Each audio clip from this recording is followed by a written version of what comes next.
सुमनसवन्दित सुन्दरि माधवि चन्द्र सहोदरि हेममयि मुनिगणवन्दित मोक्षप्रदायिनि मञ्जुळभाषिणि वेदनुते पङ्कजवासिनि देव सुपूजित सद्गुणवर्षिणि शान्तियुते जय जय हे मधुसूदन कामिनि आदिलक्ष्मि जय पालय माम्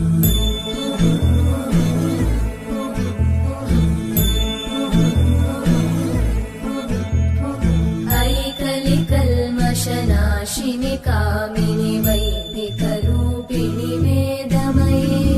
क्षीरसमुद्भव मङ्गलरूपिणि मन्त्रनिवासिनि मन्त्रनुते मङ्गलदायिनि अम्बुज